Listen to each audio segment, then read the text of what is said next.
Ruth ekvádori származású, guayaquili, Móricz János is ismerte, találkoztak, azonban az elmúlt jó 30, majdnem 40 évben Spanyolországban, Madridban él, onnan érkezett ma hozzánk, fogadják szeretettel az előadását, ami számára nagyon-nagyon sokat jelent, hogy megoszthatja önökkel.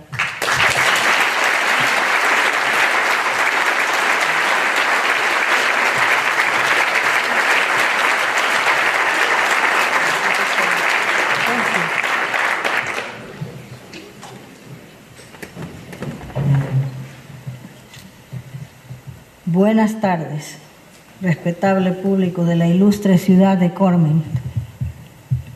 He rogado a los dioses me concedan una sutil inteligencia y el don y la fuerza de la palabra para llegar al corazón de los húngaros, con el fin de despertar su conciencia para que puedan apreciar los conocimientos ancestrales de los que soy portadora.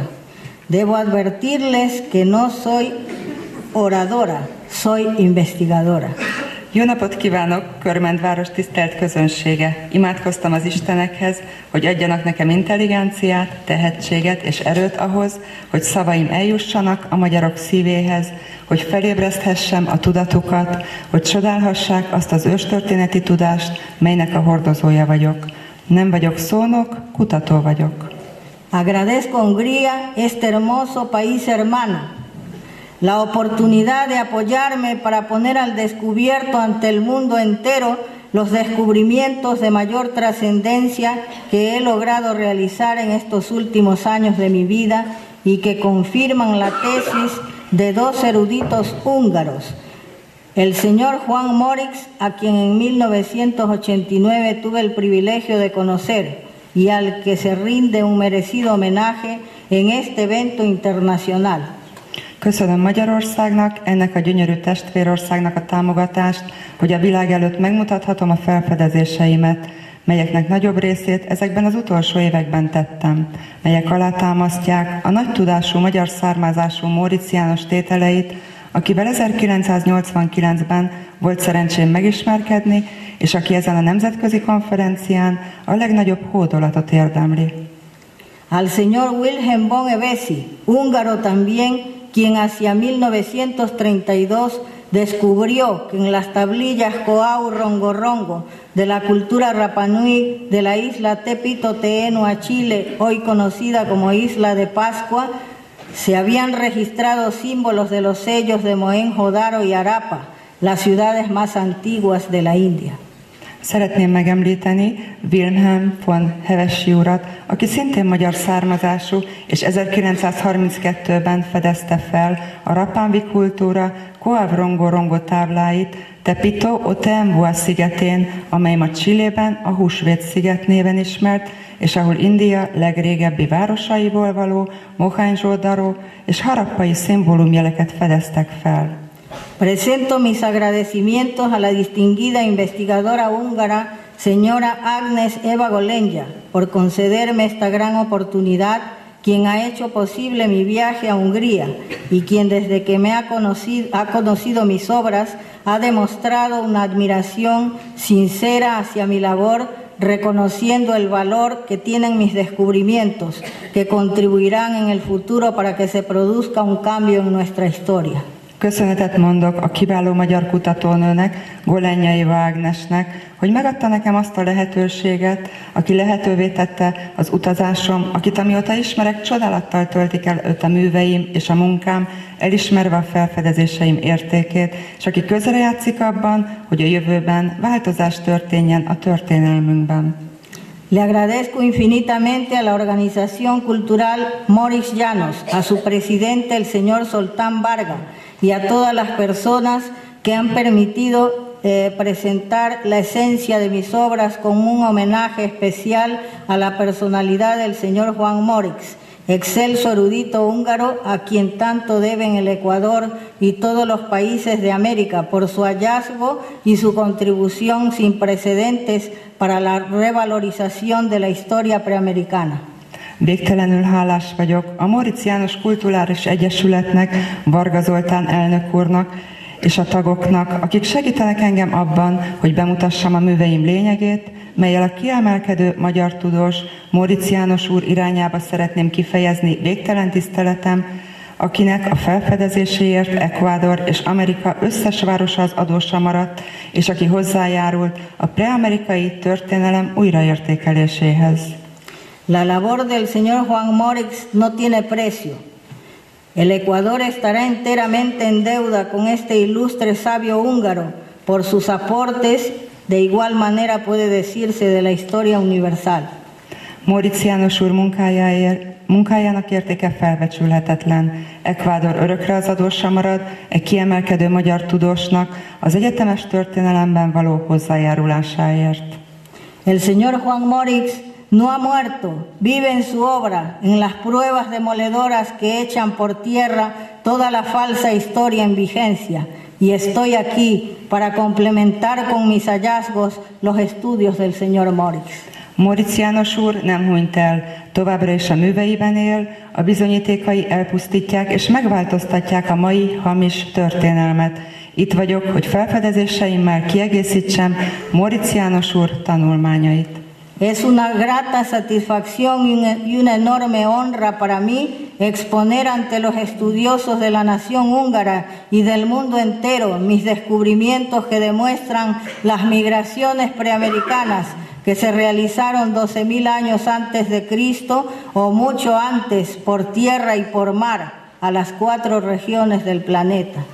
Nagyon jó érzés és nagy megtiszteltetés számomra az, hogy a magyar emberek és a világ előtt bemutathatom a felfedezéseimet a Krisztus előtt 12,000 évvel ezelőtti preamerikai népvándorlásokról, szárazföldön és a tengeren, a bolygó 4 égtája felé. Presento ante ustedes mi obra titulada Descubrimiento del origen de los mayas. La patria ancestral de los mayas está en el reino de los quitus. Nuevo resurgimiento de la historia del reino de los quitus. Estudio y análisis de la obra del inquisidor Juan de Velasco, 1789. Revalorización y revitalización de los topónimos y antropónimos antiguos. Tomos 1 y 2. Nagyon nagy megtiszteltetés számomra, hogy bemutathatom önöknek a maják eredetének felfedezése című művemet.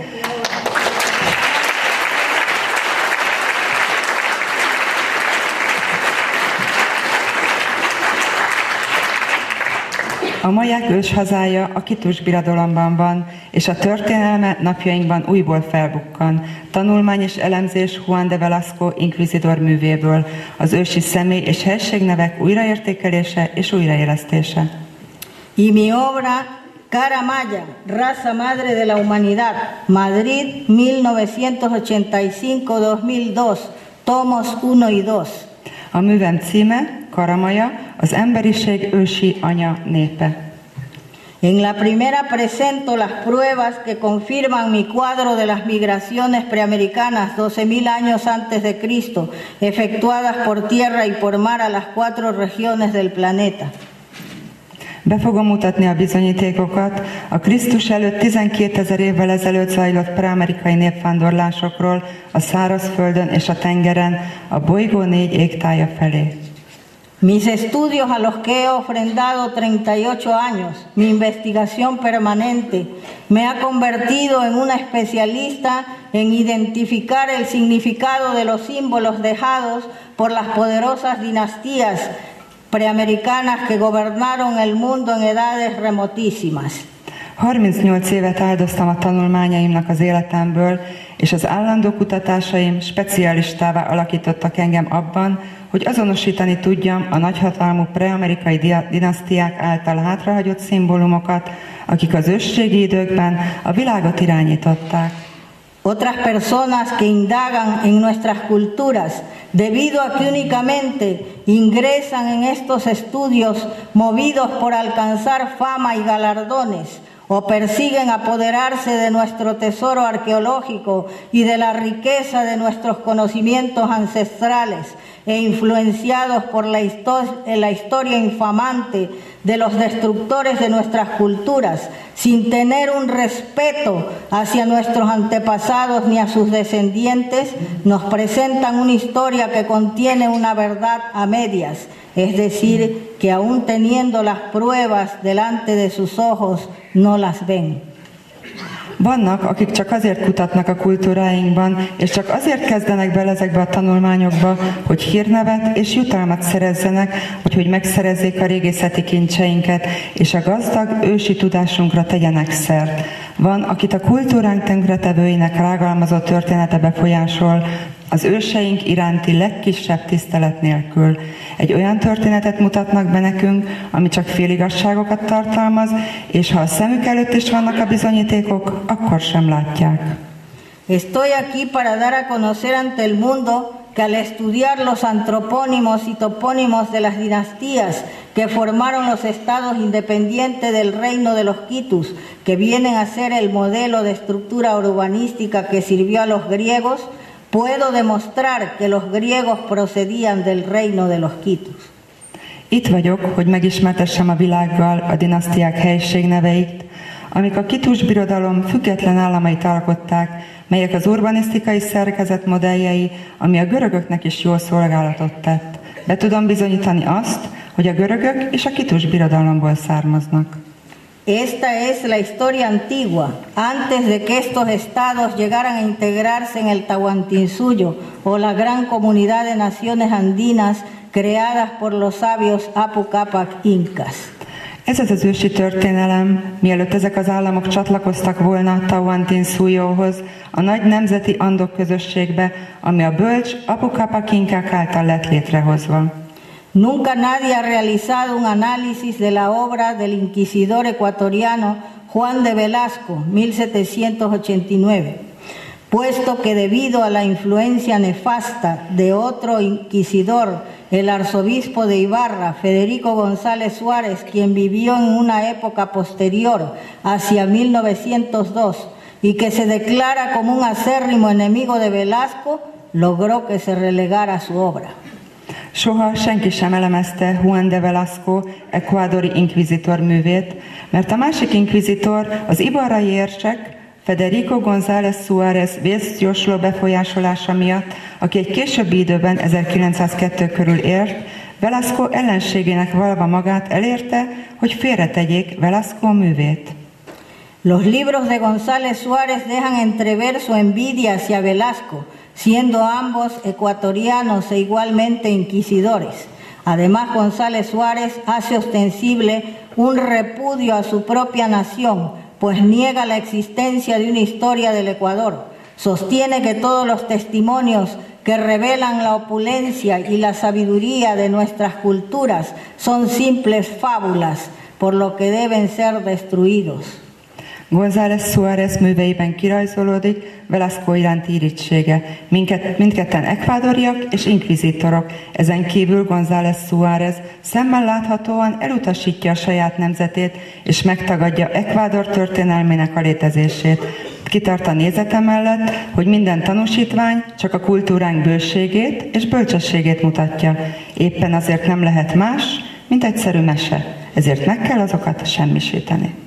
Es más, se atreve a aseverar que en las culturas andinas no existía la escritura, lo cual es una ofensa para nuestros antepasados. Még azt is kimeri jelenteni, hogy az andokbeli kultúrákban nem létezett az írás. Ez a kijelentés megsérti az őseink emlékét. Este hombre indigno se retrató para aparecer en las portadas de sus libros con la arrogancia de un pavo. Escribió sobre los nativos a los que secretamente despreciaba. Ez az alávaló ember úgy pózol a könyvei borítóján, mint egy arrogáns páva. Az őslakosokról írt, akiket titokban lenézett és utált. Ambos frailes escribieron sus obras teniendo como única meta alcanzar la celebridad en el futuro y exhiben la consigna de difamar a los aborígenes, afirmando que eran salvajes, brutos, hordas sanguinarias y antropófagos que había que civilizar con el látigo, la espada y la cruz. Mindkét szerzetes úgy ír a műveiben, mint akiknek az egyetlen céljuk a jövőbeni elismerés, és kiadják a parancsot arra, hogy rossz hírét keltsék az őslakosoknak, hogy vadak, buták, hogy vérengző emberevő horda, akiket ostorral, karddal és kereszttel kell civilizációra nevelni. Solo que Velasco, al escribir su trabajo durante la época de la colonia, presentó los antropónimos y topónimos castellanizados, aunque comete arbitrariedades como la de omitir numerosos nombres de las dinastías que conformaban algunos estados porque no le parecían interesantes a él. Sin embargo, puede decirse que fue en cierta forma más cándido, porque no destruyó la información que había llegado a sus manos, ya que no imaginó las verdades históricas que ocultan estos nombres. Csak Velasco az, aki amikor a munkáját írta, a gyarmatosítások idején bemutatja a spanyolosított helység és személyneveket, még ha hatalmi visszaélést is követel. Például kihagy számos neveket a dinasztiákból, melyek különböző államokat alkottak, csak azért, mert nem tűntek neki érdekesnek. Ugyanakkor bizonyos értelemben azt is lehet rámondani, hogy naív volt, mert nem semmisítette meg a hozzá kerülő információkat, mivel nem képzelte el azokat a történelmi igazságokat, melyek a nevek mögött rejtőztek. Él no estudió los antropónimos y topónimos antiguos, simplemente los recogió presentándoles en su obra. Nem vizsgálta meg az ősi helység és személyneveket, egyszerűen összeszedte és bemutatta azokat a művében. Nunca en el Ecuador nadie se ha atrevido a realizar un análisis y una crítica rigurosa y eficiente de las obras de González Suárez y del grupito de los aventureros extranjeros, los aficionados a la historia, arqueólogos e historiadores híbridos y foráneos, puesto que con su sistema obsoleto e impositivo, localista y discriminativo de la enseñanza de la historia, han conseguido que los consideraran autoridades intocables, logrando que se menospreciara y relegara a los nativos. Ecuadorban soha senki sem bátorkodott arra, hogy rideg kritikával elemzést készítsen González Suárez műveiről. A külföldi kalandorcsoportok, a történelemkedvelők, a hibrid és idegen régészek és történészek elavult és negatív rendszerével, a történelemoktatás diszkriminatív jellegével elérték, hogy a hatóságok érinthetetlenek legyenek és lenézzék az őslakosokat. Pero si realizamos un estudio detenidamente de estas obras, con una mente amplia y un conocimiento universal de la historia, descubrimos la trama y la felonía de esta mafia de falsos historiadores que han mantenido engañada a la humanidad entera. De ha nyitott elmével és egyetemes történelmi tudással végezzük ezeket a műveknek a részletes tanulmányozását, akkor felfedezzük a hamis történész maffiának a fondorlatást és hitszegését, akik becsapva tartották az egész emberiséget.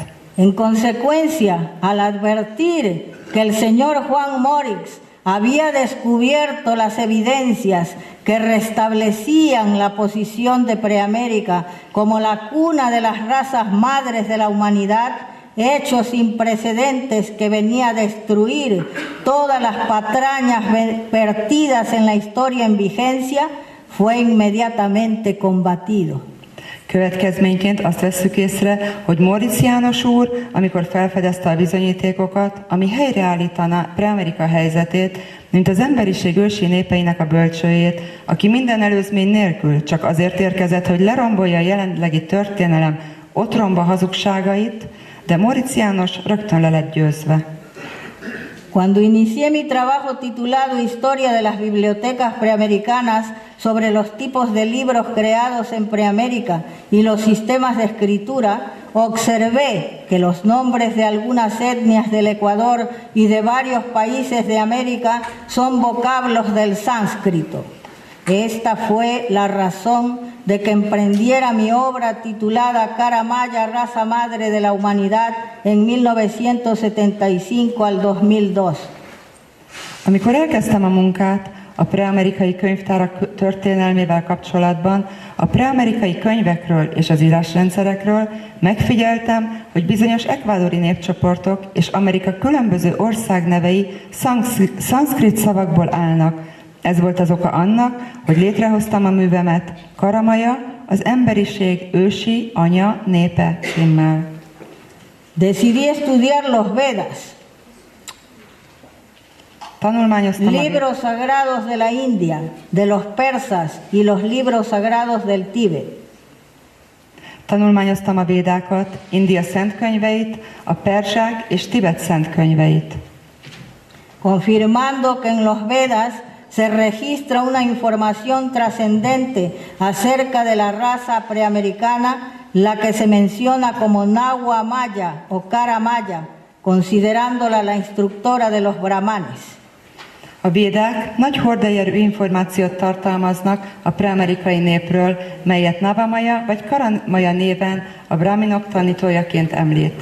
Valmiki, historiador védico del siglo V, autor del Ramayana, reúne abundante información acerca de este tema.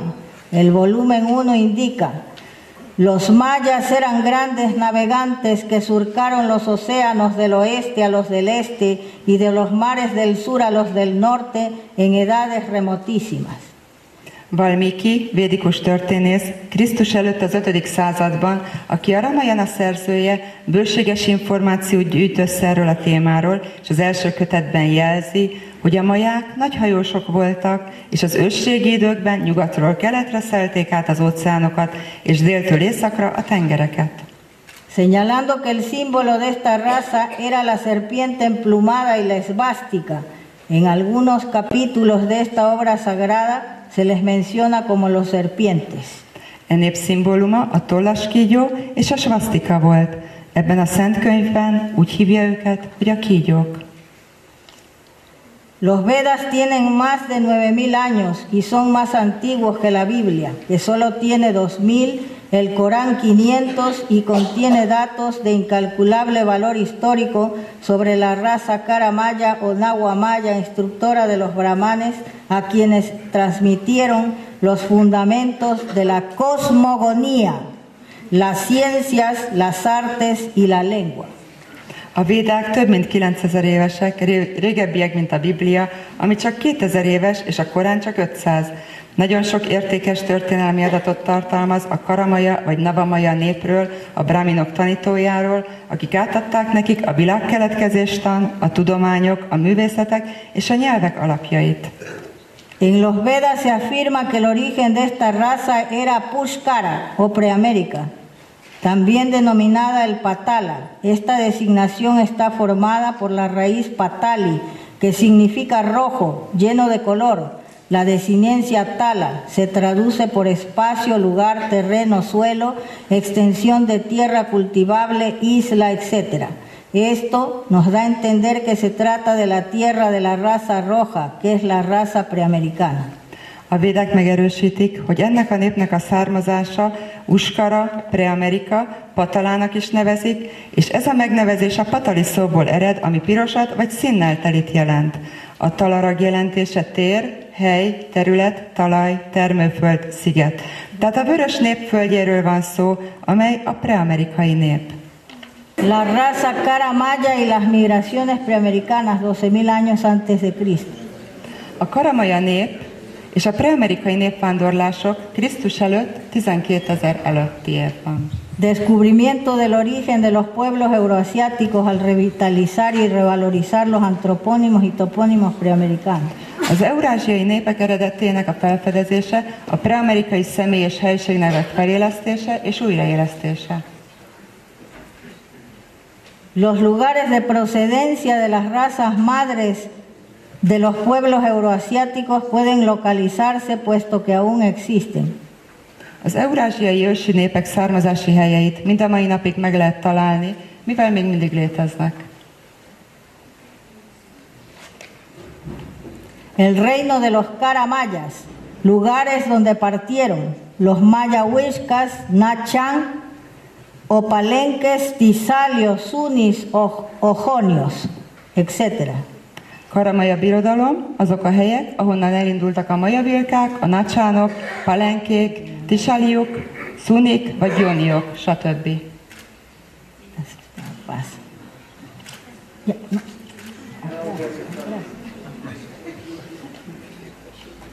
La biblioteca lítica de la dinastía de Manabí, nombre sacro que se conserva en Persia, deformado por los inquisidores y transformado en Manabí, demuestra que las culturas preamericanas eran antediluvianas.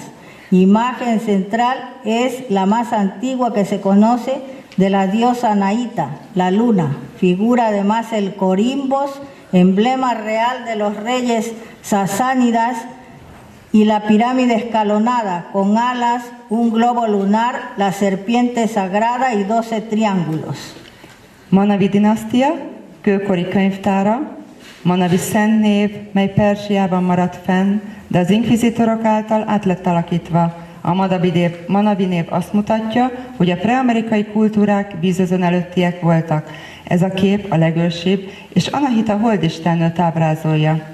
Látható a korimbosz, ami a szaszanida királyok jelképe. A lépcsőzetes szárnyas piramis, a hold, a szent kígyó és a 12 háromszög.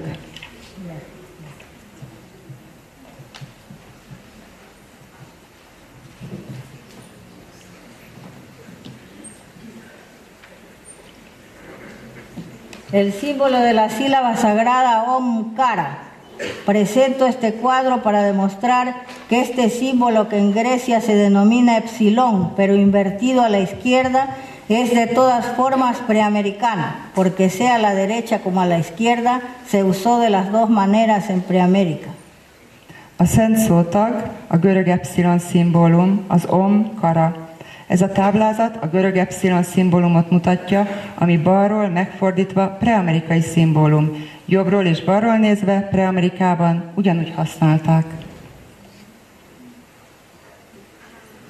El corimbos, emblema de los reyes sasánidas y de la sílaba sagrada Omkara, con este cuadro realizado después de un estudio riguroso de las imágenes de los reyes sasánidas grabadas en discos de plata dorada que semejan un globo lunar, he descubierto que en esta tabla de piedra de Manabí está presentada la imagen más antigua de la diosa Anaíta, divinidad de la luna y de las aguas, y va acompañada del corimbos, emblema real de los emperadores sasánidas. Hasta la palabra corimbos se deriva del runa simi, cori oro, los sasánidas son reyes de la dinastía lunar. El nombre Anaíta es un vocablo de la Aymara que designa una gema única en el mundo que solo existe en Bolivia. A korimbosz a szaszánidai királyok és a szent szó Om-Kara jelképe. Ez az ábra a szaszánida királyok képeinek a tanulmányozása után készült. Aranyozós ezüstlemezekbe voltak vésve a szimbólumok, és a holdhoz hasonlítanak. Felfedeztem, hogy ezen a Manavi kőtáblán ábrázolják Anahita istennő legrégebbi képét. Ő a hold és a vizek istennője, korimbosz kíséretében, amely a szaszánidai uralkodók királyi jelképe. A korimbosz szó a runaszimi nyelvből származik. A szaszánidák a lunáris dinasztia királyai. Anahita neve Aymara szóból származik, Anahita szó jelentése drágakő is, és csak Bolíviában létezik. Esta es la luna llena. Ez a teli hold. Luna llena y cuarto creciente. Teli hold és Es el növekvő hold. corimbos, emblema de los reyes sasánidas de Persia. Korimbosz, a persiai szaszánida királyok jelképe. Omkara, sílaba sagrada de la cultura védica. Omkara, szent szó, védikus kultúrából. Fases de regeneración, jeroglífico egipcio. Regeneráció szakaszai, hieroglifák Egyiptomban.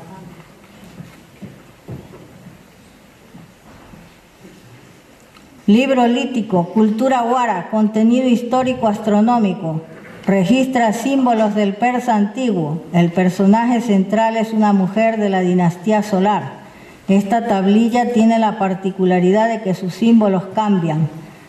Relata guerra.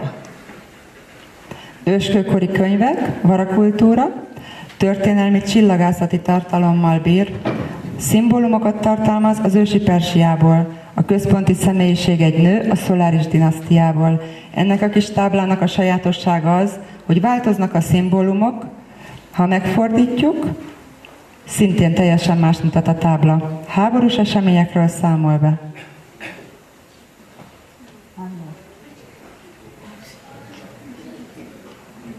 Astronomía, Biblioteca Lítica Antediluviana, Mapa Estelar. El lugar donde se ha encontrado esta colección de tablillas que contiene mapas estelares corresponde a la región donde existía el estado de los Huancahuilcas, y estado poderoso integrado por numerosas dinastías, entre las que figuraba la dinastía de los Na-Chan, designados por los inquisidores con el mote de palenques, una rama de los mayas, que posteriormente emigran a Centroamérica y fundan la ciudad también llamada Palenque. En el Ecuador todavía existe una población llamada Palenque, bañada por los ríos Palenque y Macul. Csillagászat, vízezen előtti őskőkori könyvtár, csillagászati térképet láthatunk, ahol megtalálták ezt a kis táblagyűjteményt, ami a csillagászati térképeket tartalmaz, megfelel annak a területnek, ahol a Huancahuilcák állama létezett. Ez a nagyhatalmú állam számtalan dinasztiák együttese volt. Ezek között van a Na-Chan dinasztia, melyet az inkvizitorok a palenkék gúnynévvel illettek. A maják egyik ága, mely később Közép-Amerikába vándorolt, és megalapították ugyanazon a néven Palenque városát. Ecuadorban még ma is létezik egy Palenque nevezetű nép, a Palenque és Macul folyó partján. Astronomía, Biblioteca Lítica Antediluviana, Mapa Estelar, Tablilla de Piedra, Cultura Maya, Reino de los Quitus, 11 por 6,8, 3,2 centímetros. Estuardo Maldonado, Quito. Lamentablemente, ningún ecuatoriano se ha sentido capacitado para interpretar estos mapas estelares para saber qué constelaciones están señalando. Solamente se limitan a exhibirlos y esperan que sean los europeos los que realicen los hallazgos, escriban los libros y den la última palabra. En España no se fomenta la investigación y en América hemos recibido por 520 años este sistema educativo y este es el resultado. Vízezen előtti őskőkori könyvtárnak egy másik lelete, szintén egy csillagászati térképet láthatunk, ez egy kőtábla maja kultúrából, a Kitus birodalomból, melynek mérete 11x6,8x3,2 cm. Ez Estuardo Maldonado gyűjteményéből származó lelet. Sajnos egy ekvádori személy sem értelmezte ezeket a csillagászati térképeket, hogy megtudjuk, milyen konstellációt mutat. Egyszerűen csak kiállítják a leleteket, és arra várnak, hogy az európaiak fejtsék meg a mondani valóját, hogy könyveket írjanak, és kimondják az utolsó szót. Spanyolországban nem kutatnak eleget. Amerikában 520 éven keresztül kaptuk ezt a spanyol oktatási rendszert, és ez az eredménye. Astronomía, Biblioteca Lítica Antediluviana, Mapa Estelar. Egy másik csillagászati térképet láthatunk. Astronomía, Biblioteca Lítica Antediluviana, Mapa Estelar. Ez is egy csillagászati térkép. Astronomía, Biblioteca Lítica Antediluviana, otro mapa estelar. És még egy csillagászati térkép. Mapa Estelar Moderno, sección 1. Ez egy modern csillagászati térkép. Mapa Estelar Moderno, sección 2. És még egy modern csillagászati térkép. La dinastía lunar, sistema de cómputo y de registro, fichas de arcilla de diversas formas geométricas de diversos materiales, el sistema de clasificación desconocido. Es desconocido, son fichas escultóricas de 1 a 2 centímetros, el primer ordenador ecológico creado por las mujeres del reino de los Quitus, que constituían la dinastía lunar.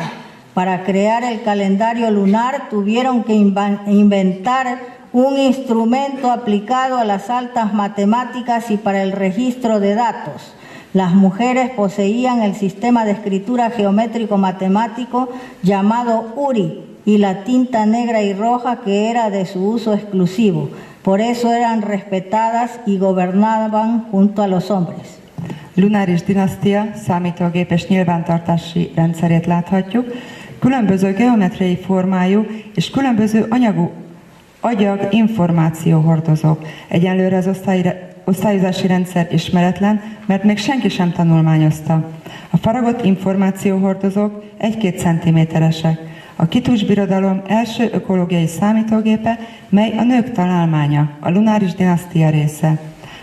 Ahhoz, hogy megalkossák a lunáris naptárt, ki kellett találniuk egy fejlett matematikai eszközt a történelmi adatok nyilvántartására. A nők birtokában volt az URI nevű geometriai matematikai írásrendszer és a fekete és piros tinta, melyeket csak kivételes alkalmakkor használtak. A nők tiszteletben voltak tartva, és együtt uralkodtak a férfiakkal. Sistema de cómputo y de registro de datos de la dinastía lunar.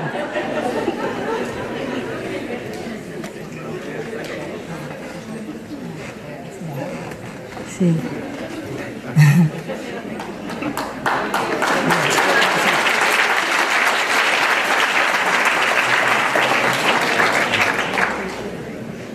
No es para mí. Sistema de cómputo y de registro de datos de la dinastía lunar. Lunáris dinasztia számítógéprendszere és adatnyilvántartása. Escultura de una mujer dedicada a los cómputos. Esta reliquia arqueológica fue elegida para formar parte de la primera fase de mi proyecto para elaborar una enciclopedia o diccionario de los símbolos escriturarios preamericanos.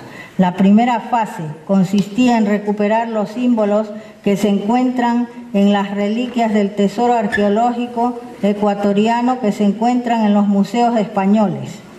Esta pequeña escultura pertenece al Museo de América de Madrid. En su pecho presenta las fichas discoidales empleadas en los cómputos, número de inventario 035970, cultura Xiamma, que le llaman Hamacoaque, alto 8,3 centímetros, ancho 4,7 centímetros. Számítógéppel foglalkozó női szobrot láthatunk. Ez a régészeti lelet arra lett kiválasztva, hogy a projektem első részében a preamerikai írásszimbólumok enciklopédiájában, illetve szótárában legyen helye. Az első rész a szimbólumok, az ekvádori régészeti műkincsek visszaszerzéséről szól, melyek jelenleg a spanyol múzeumokban találhatóak. Ez a kis szobor a Madridi Amerikai Múzeumban található, a mellkasán láthatóak a lemezformájú információhordozók, melyeket a számítógépeknél használtak. Magassága 8,3 cm-es, szélessége 4,7 cm. Dinastía lunar, mujeres dedicadas a las altas matemáticas, a la astronomía. Otra escultura presenta en su pecho 24 fichas discoidales. Son los llamados muyus escultóricos.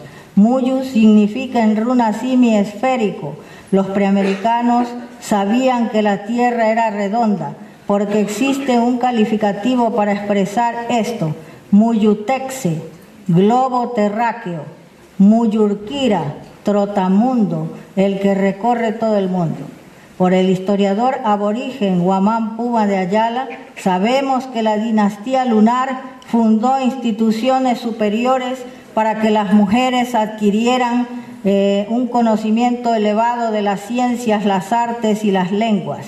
Allí se entrenaban las mujeres dirigentes. Alto 9,3, ancho 4,5 centímetros, cerámica. Lunáris dinasztia, fejlett matematikával, csillagászattal foglalkozó nők.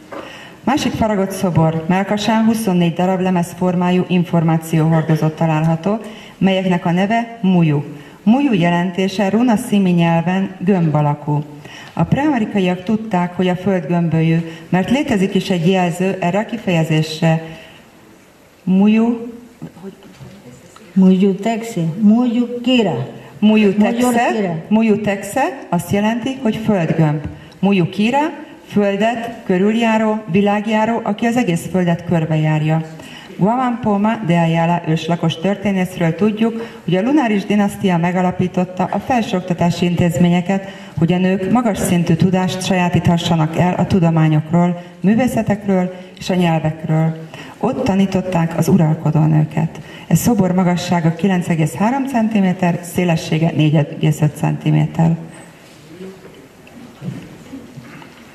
Representante de dos dinastías, lunar y solar, esta reliquia es la tapa de un incensario. El personaje pertenece a la dinastía solar porque luce los kundalas pendientes que son el distintivo real de la raza solar, pero las dos cabezas de serpiente simbolizan a las dos dinastías.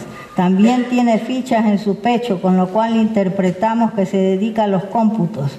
Esta pieza está más elaborada, con lo cual se deduce que las piezas ecuatorianas son más antiguas. Los mexicanos certifican que no se sabe el origen de esta pieza. Lunáris és szoláris dinasztia képviselői. Ez az erekje egy füstölőtartó fedele. Ez a személy a szoláris dinasztiához tartozik, kundalákat visel, olyan fülbevalókat, melyek a szoláris dinasztia népének a királyi megkülönböztető jelei. A két kígyófej a két dinasztiát szimbolizálja, a mellkasán szintén egy információhordozó található, ami azt magyarázza, hogy egy számítógépekkel foglalkozó emberről van szó. Ez a lelet jobban ki van dolgozva, amiből az következik, hogy az ekvádori leletek a legősibbek. Mexikóban igazolják, hogy nem ismerik ennek a darabnak az eredetét. Tipos de galaxias clasificadas por los astrónomos modernos. Es necesario establecer que en Preamérica en edades antediluvianas se desarrolló la astronomía como ciencia y las mujeres de la dinastía lunar fueron las iniciadoras y las que crearon el calendario lunar. Así, con esos conocimientos se dio origen a la agricultura y se hicieron migraciones por mar. Sin el conocimiento de la astronomía no hubiera sido esto posible. Y para registrar los cómputos se inventaron diferentes tipos de soportes, tanto como libros como los ordenadores ecológicos de las fichas escultóricas que se perforaban y se ensartaban en unas cuerdas y se colocaban en estanterías especiales. A modern csillagászok által osztályozott galaxis típusok. Fontos tudni azt, hogy Preamerikában a vízazon előtti korban a csillagászat úgy fejlődött, mint egy tudomány. A nők a lunáris dinasztiában a kezdeményezői és megteremtői voltak a lunáris naptárnak. Így ezekkel az ismeretekkel elkezdődött a mezőgazdaság, és megkezdték a vándorlásaikat a tengereken. A csillagászat ismerete nélkül ez nem lett volna lehetséges. Hogy nyilvántartsák a számítógépeket, különböző típusú segítséget találtak fel. Úgy, mint a könyveket, a faragott információhordozókat, az ökológiai számítógéprendszerekhez, melyeket perforáltak és zsinórokon akasztottak fel speciális állványokra. Ficha escultórica con información sobre astronomía. Esta ficha representa un tipo de galaxia en forma de disco. En todas las culturas antiguas elegían símbolos de animales para representar las constelaciones, y en este caso es la constelación del mono. Faragott csillagászati információhordozót láthatunk. Ez az a információhordozó, mely egy galaxis típust mutat lemezformában. Minden ősi kultúrában állatszimbólumokat választottak ki, hogy így ábrázolják a konstellációkat. Ebben az esetben a Mayon konstellációjáról van szó. Ficha escultórica con información astronómica. En este caso se registra un tipo de galaxia en espiral que se ajusta a una de las clasificaciones de los astrónomos modernos. Faragott csillagászati információhordozó. Ebben az esetben egy spirális galaxis típust láthatunk, ami megegyezik a modern csillagászok osztályozásával. Fichas escultóricas en miniatura. Estas fichas elaboradas por la dinastía lunar eran en miniatura de 1 o 2 centímetros y en la parte plana se esculpen los símbolos. Parece que utilizaron una lente para poder registrar los datos y utilizaba un instrumento afilado y con punta para imprimir los símbolos sobre el barro fresco. Posteriormente se usaron moldes y al emigrar los mayas que tenían su origen en el reino de los quitus llevaron a Centroamérica el sistema de las fichas, elevándolas de calidad, porque en el Cuauhtemayán la elaboración las elaboraban de jade de diversos colores y crearon ábacos denominados nepo o alcincin. Faragott miniatűrszobrot láthatunk, ez a lelet a lunáris dinasztiából származik. 1-2 centiméteres miniatűrszobrok ezek. A sík részén bele vannak vésve a szimbólumok, egy nagyítólencsét használtak az adatok beírásához. Egy éleshegyes eszközt használtak, hogy a friss agyagba be tudják írni a szimbólumokat. Később már önformákat is használtak. Amikor a maják elvándoroltak a Kitusz birodalomból, egy jobb minőségű rendszert vittek magukkal Közép-Amerikába.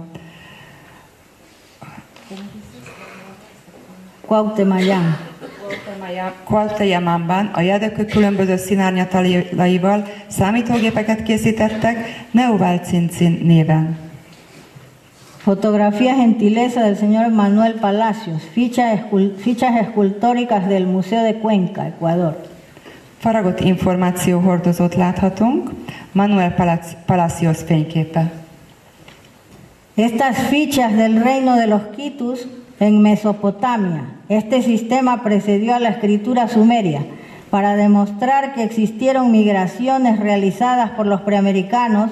Tenemos las mismas fichas del reino de los quitus que aparecen en el Sumer, en Uruk, en Susa, hasta en Egipto y en India. El estudio sobre las fichas halladas en Sumer se lo debemos a la investigadora francesa Denise Smat-Besserat, quien descubrió que antes de la invención de la cerámica en el sureste del Asia se había desarrollado un sistema de cómputo a base de fichas de arcilla de diversas formas geométricas y que se perforaban colocándolas en una cuerda y en estanterías. De estas fichas tomaron los sumerios los símbolos para las tablillas. Kitus birodalom leletei Mezopotámiában. Ez a szisztéma megelőzte a sumerírást. Hogy bebizonyítsuk, hogy léteztek a preamerikai népvándorlások, figyelembe kell venni a Kitus birodalom leleteit, amelyek felbukkannak a sumér, az uruk, a susa kultúrában, Egyiptomban és Indiában. A megtalált sumér leletekről szóló tanulmányok a francia kutatónak köszönhetjük, aki felfedezte a kerámia feltalálása előtt, hogy Dél-Kelet-Ázsiában már kifejlesztettek egy számítógéprendszert, amelynek az alapja ezek a különböző geometriai formájú perforált, zsinoron logó, állványokon elhelyezett agyag információhordozók voltak. Ezekből a darabkákból vették a sumérok a szimbólumokat a táblájukhoz. Cuadro elaborado por mí para demostrar los paralelismos hallados entre las fichas del reino de los quitus y las fichas sumerias. Además, las hijas de la luna tenían su propio sistema de escritura llamado Uri, geométrico matemático. Hogy bemutassam a párhuzamot a Kitus birodalom és a sumér darabok között. Ezen kívül a holdlányainak saját rendszerük volt, a geometriai, matematikai írásrendszer, melynek neve Uri.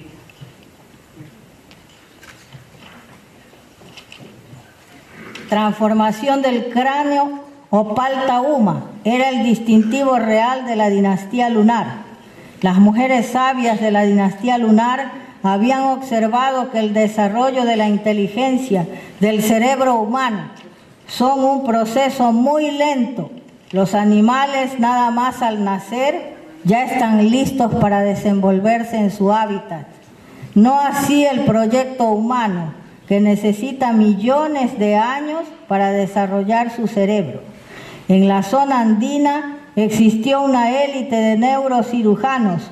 Los preamericanos conocían la anatomía del cerebro, del cuerpo humano, y el yoga primigenio era el yoga preamericano, creado para purificar el cuerpo y la mente y activar las funciones químicas de las neuronas cerebrales, activando zonas del cerebro que el hombre y la mujer ordinarios de nuestro tiempo no ha desarrollado.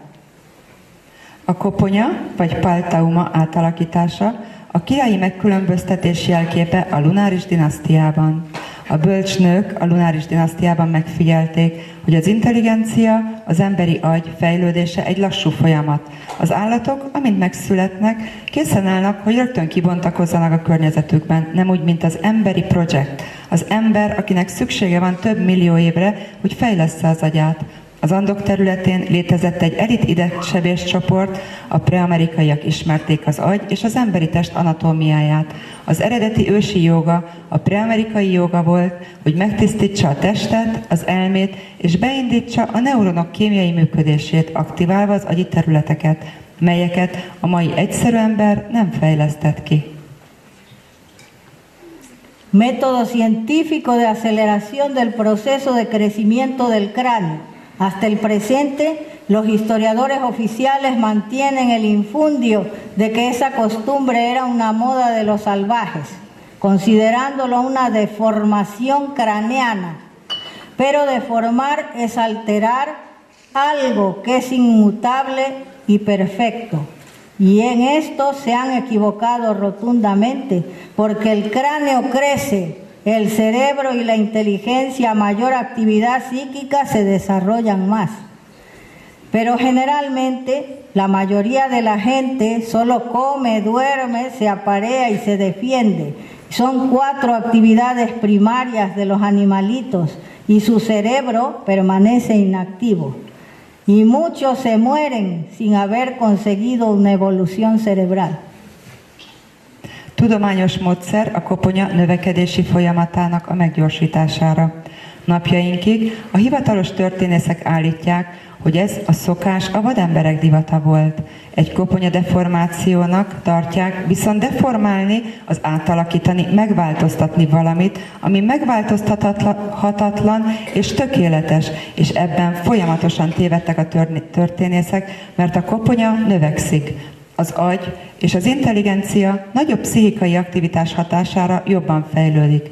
Általában a legtöbb ember csak eszik, alszik, szaporodik, védekezik, ami az állatok 4 elsődleges tevékenysége, és az agyuk tétlen marad. Sokan úgy halnak meg, hogy soha nem értek el számottevő agyi fejlődést. Esta costumbre fue legada por los preamericanos al Egipto y a otras culturas. Aquí vemos nada menos que una de las hijas de Akenatón, Meritatón, a quien por afecto llamaban Mayati. En 1917, un escocés, Darcy Wentworth Thompson, dio a conocer al mundo científico que el cráneo y el cerebro se desarrollan, crecen, pero que esto no se puede confirmar a simple vista, porque es muy lento el proceso y solo se puede verificar con la evolución después de muchos años. Ezt a szokást átadták a preamerikaiak az egyiptomi és más kultúráknak. Itt, akit láthatunk, az nem más, mint Akenaton egyik lánya, Meritaton, akit Mayatinak is neveztek. 1917-ben egy skót, Darcy Wentworth Thompson a világ tudtára hozta, hogy a koponya és az agy fejlődik, növekszik, de ezt nem lehet első ránézéssel alátámasztani, mert ez egy nagyon lassú folyamat, és csak az evolúció által sok-sok év múlva lehet bebizonyítani. Los Uxmecat, los sabios que conocían la medida de todas las cosas. Los Uxmecat eran unos emigrantes que llegaron a Centroamérica desde el país del hule o caucho, probablemente de territorio amazónico. Entre los aztecas y los mayas, el transformarse el cráneo se consideraba una costumbre de elevado rango que le daba a las personas el aspecto de seres superiores. Az Ulmekat bölcsek, akik minden dolgot meg tudtak mérni. Az Ulmekatlok megérkeztek Közép-Amerikába, Ulle vagy Kaucsó országból, valószínűleg egy amazoniai területről. Az aztékok és a maják között a koponya átalakítása egy magasrangú szokás volt, ami egy magasabb szintű származást kölcsönzött nekik. Proceso médico-científico preamericano. Se sabe que en la zona de Paracas y Nazca se había inventado unas tablillas con una bisagra que se colocaban en la cabeza del niño o la niña sin distinción de sexo, para procurar el crecimiento del cráneo. Se sabe que en idioma cauqui se traduce la raíz para con el significado de gente de frente ancha, pero en sánscrito para significa más allá, fuera de, infinito. Es uno de los nombres de la suprema personalidad de Dios, Paramesvara, para, que significa divina conciencia cósmica. Este sistema solo se aplicaba a las personas de la clase dirigente, sin distinción de sexo. Preamerikai tudományos orvosi folyamat. Paracas és Nazca területén bizonyos léceket és zsanérokat találtak fel, amiket a kisfiú vagy a kislány fejére helyeztek, nemi megkülönböztetés nélkül, hogy elősegítsék a koponya növekedését. Kauki nyelven a para széles homlokú embereket jelent. Szanszkrit nyelven para azt jelenti, hogy messzebb, kívül, végtelen, és az Isten legfelsőbb személyiségének az egyik neve. Paramesvara, vagy para, ami azt jelenti, hogy kozmikus isteni tudat. Ezt a rendszert csak az uralkodói rétegeknél alkalmazták, nemi megkülönböztetés nélkül. Experimento en la Universidad de Connecticut, en Norteamérica. Hacia 1980, un grupo de psicólogos de la Universidad de Connecticut hicieron un experimento con un ordenador para saber cómo evolucionaría el cráneo de un hombre de Neandertal. Para asombro de los científicos, el ordenador dio como resultado estos perfiles de crecimiento. Esto me permitió comparar a qué perfil se adaptaban los cráneos descubiertos en la zona andina y pude verificar que se adaptaban al último perfil de un ser del futuro. Kísérlet a Connecticut Egyetem, Észak-Amerika. 1980 körül egy pszichológus csoport a Connecticuti Egyetemen egy kísérletet hajtottak végre egy számítógépen, hogy megtudják, hogy több millió év múlva hogyan fejlődne a neandervölgyi ember koponyája. A tudósok nagy meglepetésére a számítógép növekedési mutatókat ábrázol. Ez lehetővé tette számomra azt, hogy összehasonlítsam, hogy melyik arcvonás illeszkedik az Andok területén élt ember koponyájához. És azt is meg tudjam vizsgálni, melyik az az utolsó arcvonás, amely egy jövőbeli emberé lesz. Un científico de Chicago descubre que existe un gen en el cerebro que procura la evolución cerebral. El 28 de enero del 2004, un científico de Chicago dio a conocer que existe un gen en el cerebro que es el principal agente que se encarga de la evolución cerebral, el ASPM. O sea que con esto se confirma que el cráneo, el cerebro y la inteligencia se desarrollan, no son estáticos, pero pueden atrofiarse por la inactividad. O sea que la costumbre de las mujeres de la dinastía lunar, además de ser un distintivo real, tenía como finalidad acelerar el proceso de desarrollo del cerebro y de la inteligencia. Egy chicagói tudós felfedezte egy gén létezését az agyban, ami elősegíti az agy fejlődését. 2004. január 28-án egy chicagói tudós tudtunkra hozta egy gén létezését az agyban. Ez a gén a felelős az agy mentális fejlődéséért, az ASPM. Vagyis ezzel a ténnyel bebizonyosodik az, hogy a koponya, az agy és az intelligencia fejlődésre képes. Az inaktivitásról viszont el tud sorvadni.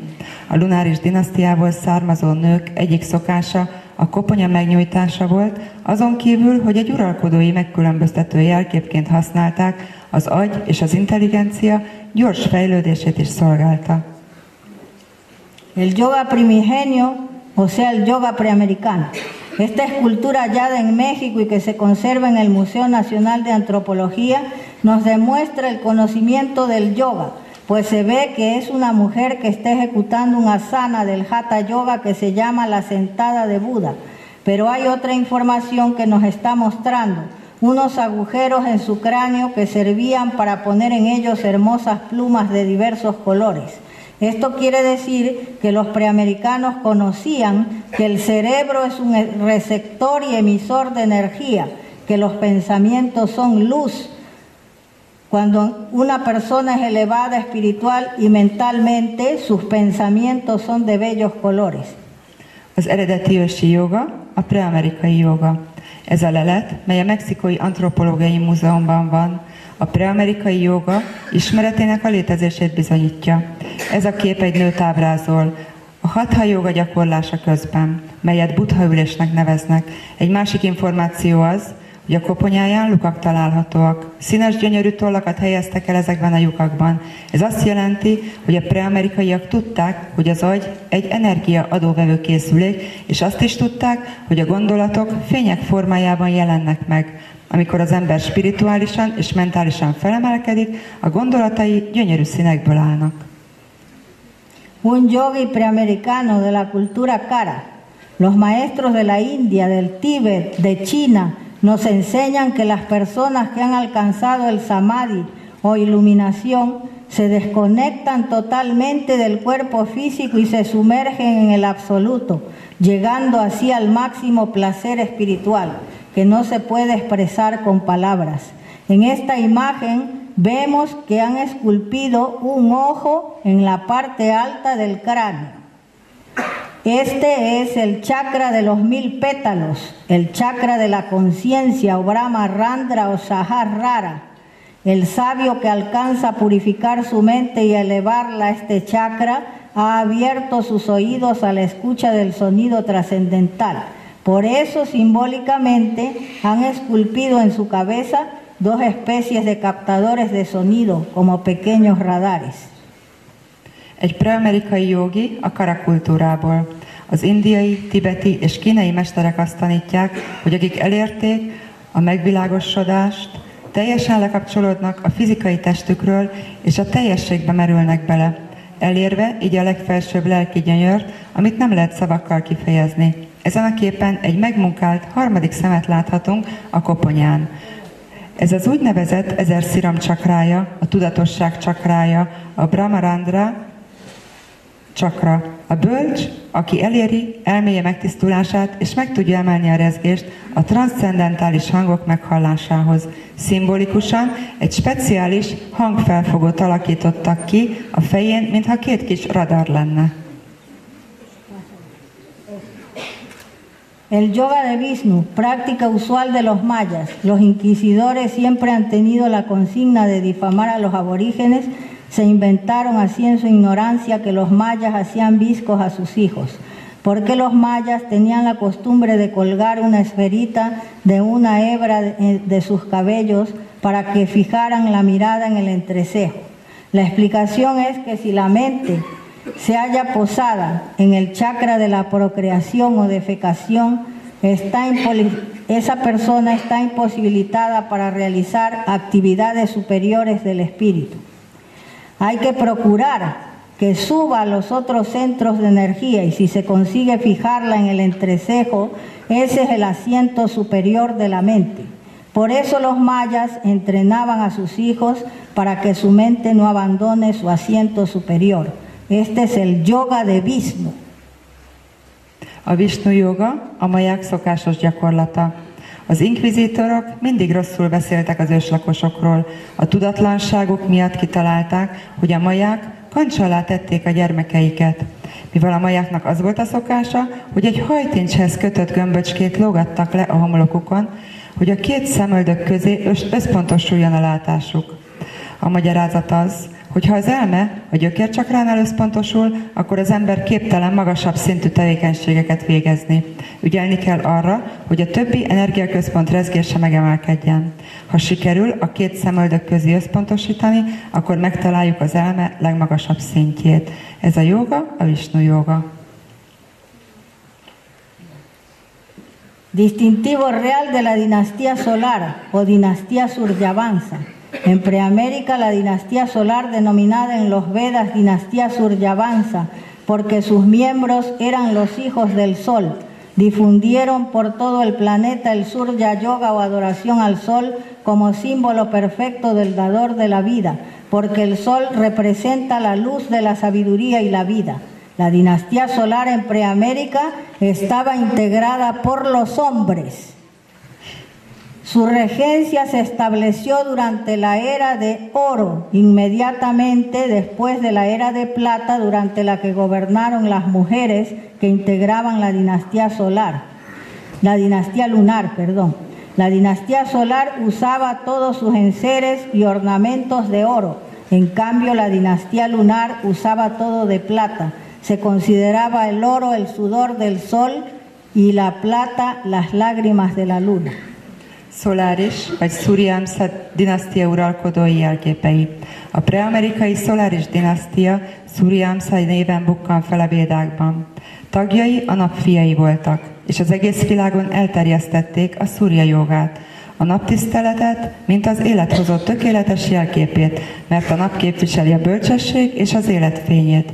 Preamerikában a Solaris dinasztia a férfi tagokból állt, uralkodásuk az aranykorba esik. A lunáris kort követően, amikor a nők uralkodtak, még a Solaris dinasztia berendezése és a díszítése is aranyból készült. A lunáris dinasztia ezüstöt használt.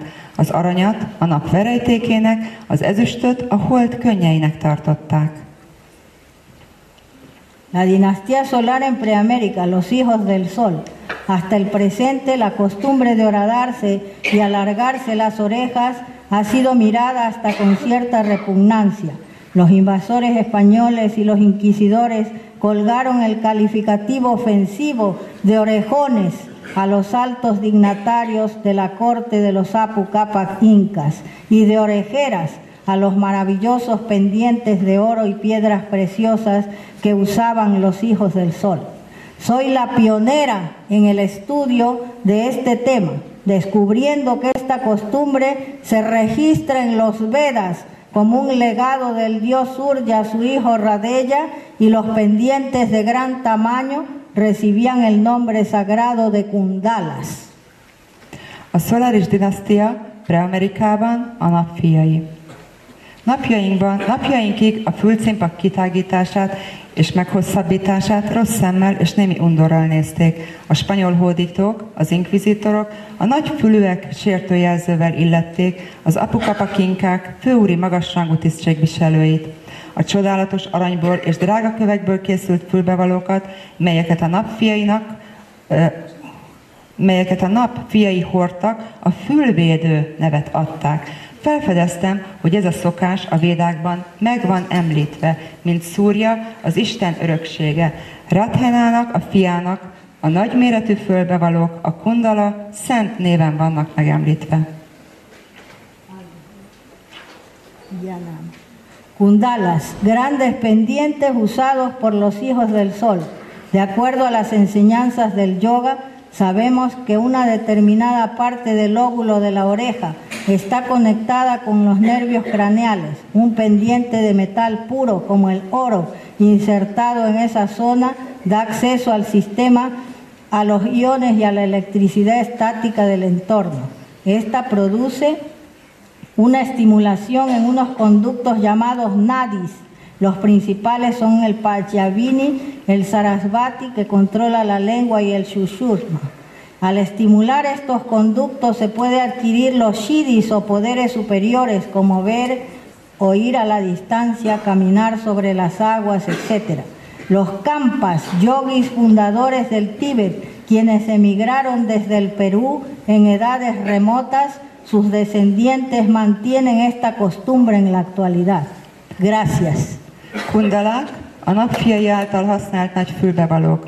A jóga tanításaiból tudjuk, hogy az agyi beidegződés és a fül egy bizonyos része össze van kötve. Egy aranyfülbevaló a fülbe helyezve bizonyos energiacsatornákon keresztül, melyeket nadiknak hívnak, stimulálja az agyat. A Sarasvati, Payasvini és Sushumna a fő energiacsatornák. Ha ezeket az energiacsatornákat stimulálják, különböző pszichikai erőkre tehetünk szert, melynek a neve Siddhi. A tisztánlátás, tisztánhallás vagy a vizenjárás, amit mind a mai napig gyakorolnak a Kampák Tibetben, akik az ősségi időkben vándoroltak Tibetbe, az ősi Peruból. Köszönöm szépen! Muchas gracias.